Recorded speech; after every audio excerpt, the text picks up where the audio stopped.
The biggest problem with this is that there's a huge dead area in the center of the roll axis and a small but pretty significant dead area in the pitch. So take a look at this. Look how far it goes before you get any reaction on the screen at all. And then to go the other way, you've got to roll it this far. Now, this is not a software problem. I verified that Logitech says this is by design. They won't take this back as warranty because this is how it's supposed to be. And then looking online, there's a huge number of people complaining about it. And the only solution seems to be to take it apart and change the controller board in it. There's actually a YouTube video that I'll link to just so you can see that I'm not making this up because it sounds so ridiculous, that they sell a different controller board for it.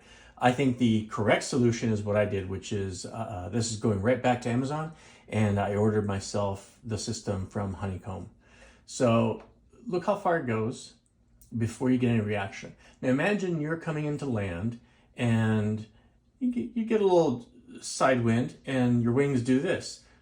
What are you going to do? How far do you go over? So what always happens to me is then I go too far, I tip the other way, put a wing down, or just do a bad landing. I haven't been able to do a successful landing with this setup at all, while at the same time I've been able to land using the mouse of all things.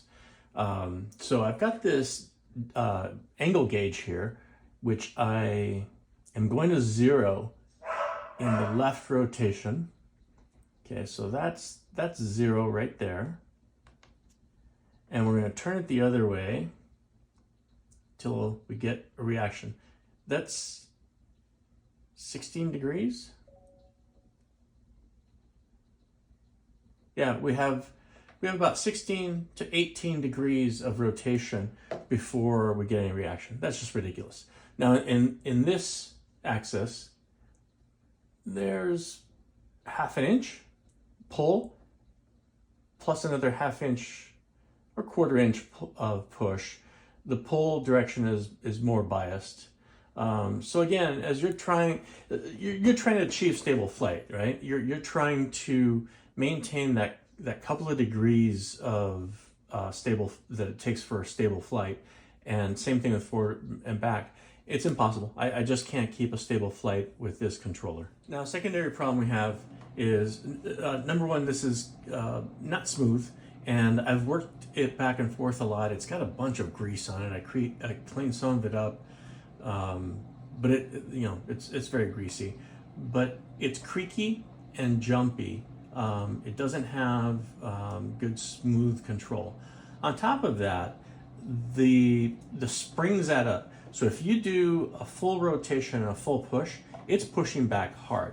It's really hard to do a combination of push-pull and rotate, because let's say you put yourself into a bank and then go into a bank and then you want to pull up a little bit to correct it. It's fighting to push this way because the two springs fight against each other. Now, aside from that, the throttle control is absolutely fantastic. This would be worth buying. There's a version of this you can buy on its own. It's less than $60. Absolutely worth it. These controls are super smooth. They're very precise. Yeah, everything about this is great.